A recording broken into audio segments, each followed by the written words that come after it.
Good morning, students.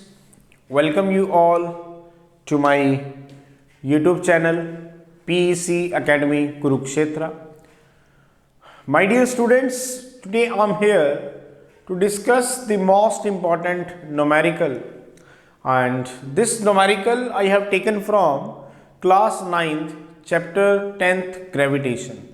बहुत ही important numerical है और पेपर में जो इस तरह के न्यूमेरिकल्स हैं ये आपके फाइनल एग्जाम में पूछ लिए जाते हैं, तो आपको प्रॉब्लम ना आए, that's why I am here making the video on this numerical and as early as possible I will upload this video on my YouTube channel PEC Academy Kurukshetra, and from there you can download the video and see the numerical, ताकि आप इस numerical को अच्छे से समझ पाएँ और अगर ये पेपर में पूछ लिया जाता है तो आप इसको अच्छे से अटेम्प्ट कर पाएँ. बड़ा ही इंपॉर्टेंट है and it is based on the concept of universal law of gravitational forces. Now what is numerical? The numerical is on my back screen. The numerical is the gravitational force between two objects is 100 Newton. How should the distance between these objects be changed so that the force between them becomes 50 Newton. I am again repeating the statement of the numerical. The numerical is the gravitational force between two objects is 100 Newton. How should the distance between these objects be changed so that the force between them becomes 50 Newton? So my dear students, इस numerical को समझने के लिए मैं आपको सबसे पहले एक topic universal law of gravitational forces जो मैंने पिछले लेसन में आपके साथ डिस्कस किया था और जिसका वीडियो भी मैंने आपके साथ शेयर किया था, उसको मैं यहाँ पे हल्का सा ओवरव्यू दूंगा ताकि हम इस न्यूमेरिकल को अच्छे से अंडरस्टैंड कर पाएँ और इसे सोल्व कर पाएँ. तो what is universal law of gravitational forces, वो हमें बेसिकली कहता क्या है, थोड़ा सा देख लेते हैं.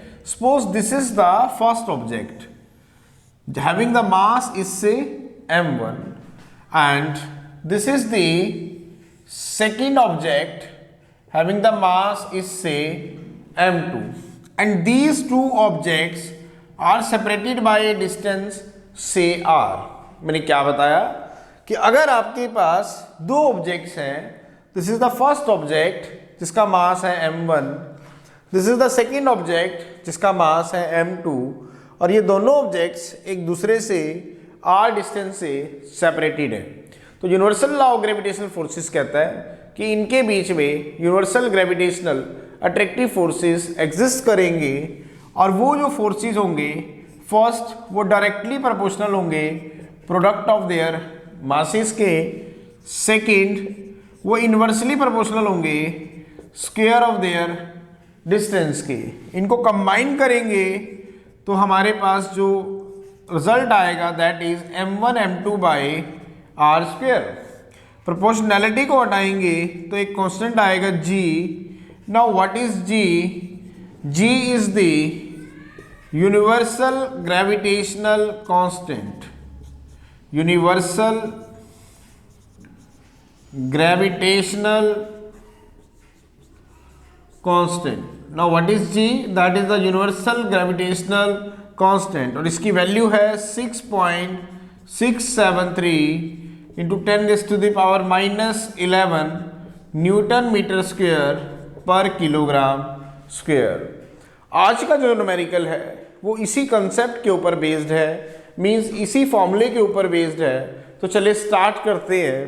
वो कह रहा है आपके पास दो ऑब्जेक्ट हैं, this is the first object जिसका मास है m1, this is the second object जिसका मास है m2, और ये दोनों ऑब्जेक्ट एक दूसरे से r डिस्टेंस से सेपरेटेड है.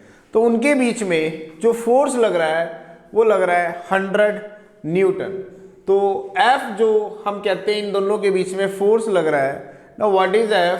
That is G m1 m2 by r square according to universal law of gravitational forces. अब इनके बीच में फोर्स कितना लग रहा है? 100 न्यूटन. तो 100 newton is equal to g m1 m2 by r square. This is equation number 1. बड़े ध्यान से समझे आगे क्या कह रहा है। How should the distance between these objects be changed so that the force between them 50 Newton. पहले वो कह रहा है दो ऑब्जेक्ट जिनके मासेस m1 m2 थे और जो एक दूसरे से r डिस्टेंस से सेपरेटेड थे, तो उनके बीच में जो फोर्स लग रहा था वो 100 न्यूटन लग रहा था। वो कहता है कि अब मैं इन दोनों के बीच में फोर्स कितना रखूं कि अब जो मेरा न्यू फोर्स जनरेट हो वो पहले वाले का आधा हो, मींस 50 न्यूटन हो। तो हम मान लेते हैं let r dash be the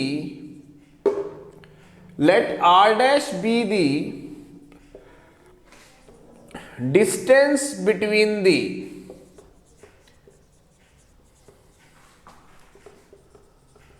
two objects so that the new force exists between them is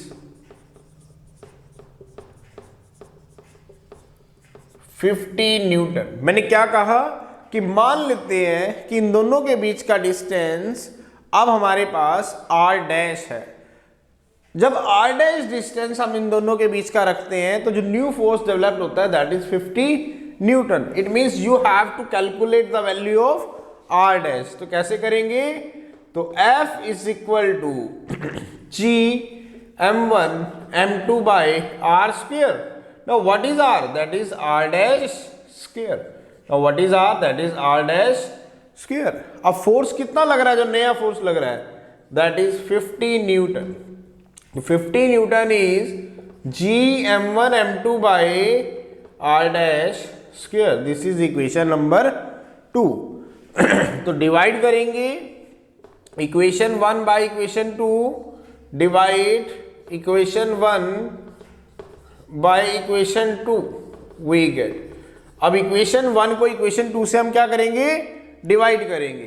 तो 100 newton divided by 50 newton is equal to G m1 m2 by r square divided by G m1 m2 by r dash square.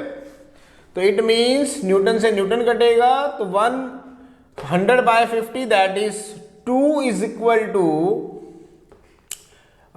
g m1 m2 by, ध्यान से देखें, 100 newton divided by 50 Newton that is 2 g m1 m2 by r square into r dash square by g m1 m2।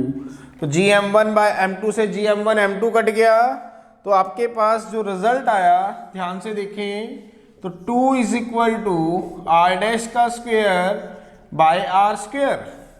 तो taking square root on both side, तो root 2 is equal to r dash by r। Now what is r dash, that is root 2r। इसका मतलब अगर इन दोनों के बीच का distance हम root 2r रख दें, मीन्स 1.414 ऑफ r रख दें, तो जो न्यू फोर्स इनके बीच में लगेगा वो 50 न्यूटन का लगेगा। So this is the numerical. बड़ा ही इंपॉर्टेंट था, पेपर में पूछ लिया जाता है, तो आपको प्रॉब्लम ना आए, that's why I am here making the video on this numerical, and as early as possible I will upload this video on my YouTube channel PEC Academy Kurukshetra. So from there you can download the video and see and learn how this numerical is to be solved if it will asked by the examiner in your final exam. So at last, my dear students, again I'm saying, if you like my videos, like my work, like my effort, then please don't be forget to subscribe my channel. My channel is PEC Academy Kurukshetra. तो अंत में मेरे प्यारे विद्यार्थियों, अगर आपको मेरा काम पसंद आ रहा हो, मेरे वीडियोस, मेरा चैनल, मेरे एफर्ट्स अगर आपकी प्रॉब्लम को सॉर्ट आउट करने में आपकी हेल्प कर रहे हो, तो प्लीज़ मेरे चैनल को सब्सक्राइब जरूर करें। My channel is PEC Academy Kurukshetra. धन्यवाद। जय श्री कृष्णा, जय गुरु जी।